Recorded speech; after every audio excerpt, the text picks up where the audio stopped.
ನಮಸ್ಕಾರ ವೀಕ್ಷಕರೇ, ಮಹಾಯುದ್ಧ ನ್ಯೂಸ್ಗೆ ಸ್ವಾಗತ. ಹಳೆ ಬೆಳಗಾವಿಯಲ್ಲಿ ಬಸ್ ನಿಲ್ದಾಣಕ್ಕೆ ಆಗ್ರಹ. 4 ತಿಂಗಳು ಕಳೆದರೂ ಕ್ರಮ ಕೈಗೊಳ್ಳದ ಅಧಿಕಾರಿಗಳು, ಸಾರ್ವಜನಿಕರ ಆಕ್ರೋಶ. ಹಳೆ ಬೆಳಗಾವಿಯಿಂದ ಶ್ರೀ ಶಿವಾಜಿ ಮಾರ್ಕೆಟ್ಗೆ ಸಂಪರ್ಕ ಕಲ್ಪಿಸುವ ಮಾರ್ಗದಲ್ಲಿ ಸೂಕ್ತ ಬಸ್ ನಿಲ್ದಾಣವಿಲ್ಲದೆ ವಿದ್ಯಾರ್ಥಿಗಳು, ಹಿರಿಯ ನಾಗರಿಕರು ಹಾಗೂ ಸಾರ್ವಜನಿಕರು ಪ್ರತಿನಿತ್ಯ ಪರದಾಡುವಂತಾಗಿದೆ. ಈ ಕುರಿತು ಸಂಬಂಧಪಟ್ಟ ಅಧಿಕಾರಿಗಳಿಗೆ ಮನವಿ ಸಲ್ಲಿಸಿ 4 ತಿಂಗಳು ಗತಿಸಿದರೂ ಕೂಡ ಯಾವುದೇ ಕ್ರಮ ಕೈಗೊಳ್ಳದೇ ಇರುವುದು ಸ್ಥಳೀಯರ ಆಕ್ರೋಶಕ್ಕೆ ಕಾರಣವಾಗಿದೆ. ಇನ್ನು ಸಿಬಿಟಿ ಕಡೆಯಿಂದ ಹಳೆ ಬೆಳಗಾವಿಗೆ ಬಸ್ಗಳು ಆಗಮಿಸುತ್ತವೆ, ಆದರೂ ಹಿಂತಿರುಗುವ ದಿಕ್ಕಿನಲ್ಲಿ ಪ್ರಯಾಣಿಕರಿಗೆ ನಿಲ್ಲಲು ಯಾವುದೇ ನಿರ್ದಿಷ್ಟ ಬಸ್ ನಿಲ್ದಾಣ ಇಲ್ಲ. ಇದರಿಂದಾಗಿ ಪ್ರಯಾಣಿಕರು ಸುಡೋ ಬಿಸಿಲು ಮತ್ತು ಮಳೆಯಲ್ಲೇ ರಸ್ತೆ ಬದಿಯಲ್ಲಿ ನಿಂತು ಬಸ್ಗಾಗಿ ಕಾಯಬೇಕಾದ ಪರಿಸ್ಥಿತಿ ನಿರ್ಮಾಣವಾಗಿದೆ. ಕಿರಿದಾದ ರಸ್ತೆ ಬದಿಯಲ್ಲಿ ಸಾರ್ವಜನಿಕರು ಕಾಯೋದು ಅಪಾಯಕಾರಿಯಾಗಿದ್ದು, ಅಪಘಾತಗಳ ಆತಂಕವೂ ಕೂಡ ಹೆಚ್ಚಾಗಿದೆ. ಈ ಕುರಿತು PSR human rights protection council anti corruption wing Belagavi ನಗರ ಸಾಮಾಜಿಕ ಜಾಲತಾಣದ ಅಧ್ಯಕ್ಷರಾದ ಪವನ್ ಗಾಡಿವಡ್ಡರ್ ಅವರ ನೇತೃತ್ವದಲ್ಲಿ ಈಗಾಗಲೇ ಸಂಬಂಧಪಟ್ಟ ಇಲಾಖೆಗೆ ಅಧಿಕೃತ ಮನವಿ ಸಲ್ಲಿಸಲಾಗಿತ್ತು.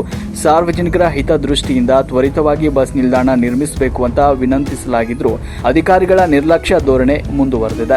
ಮನವಿ ಸಲ್ಲಿಸಿ 4 ತಿಂಗಳು ಕಳೆದರೂ ಆಡಳಿತ ವ್ಯವಸ್ಥೆ ಕಣ್ಣು ಮುಚ್ಚಿ ಕುಳಿತಿರುವುದು ಸಾರ್ವಜನಿಕರ ಆಕ್ರೋಶಕ್ಕೆ ಕಾರಣವಾಗಿದೆ. ಇನ್ನಾದರೂ ಜಿಲ್ಲಾಡಳಿತ ಹಾಗೂ ಸಾರಿಗೆ ಇಲಾಖೆಯ ಉನ್ನತ ಅಧಿಕಾರಿಗಳು ತಕ್ಷಣವೇ ಸ್ಥಳ ಪರಿಶೀಲನೆ ನಡೆಸಿ ಹಳೆ ಬೆಳಗಾವಿಯಲ್ಲಿ ಸೂಕ್ತ ಬಸ್ ನಿಲ್ದಾಣ ನಿರ್ಮಿಸಲು ಕ್ರಮ ಕೈಗೊಳ್ಳಬೇಕು ಅಂತ ಸ್ಥಳೀಯರು ಹಾಗೂ ಸಂಘಟನೆಯ ಪದಾಧಿಕಾರಿಗಳು ಒತ್ತಾಯಿಸಿದ್ದಾರೆ. ತಪ್ಪಿದಲ್ಲಿ ಮುಂದಿನ ದಿನಗಳಲ್ಲಿ ಉಗ್ರ ಹೋರಾಟ ರೂಪಿಸುವುದಾಗಿ ಎಚ್ಚರಿಕೆ ಕೂಡ ನೀಡಿದ್ದಾರೆ.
ಸೈಬರ್ ಎಮರ್ಜೆನ್ಸಿ ನಾವು ಆಶೀರ್ವಾದ ಕೊಡ್ತಿದ್ದೀವಿ. ನನಗೆ ನೀವು ಡಿಸ್ಪಾಸ್ ಮಾಡಿರ್ತಾರೆ.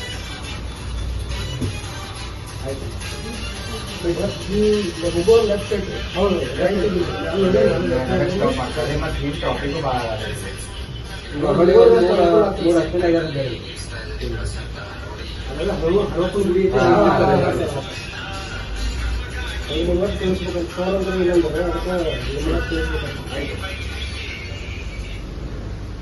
ಹೌದು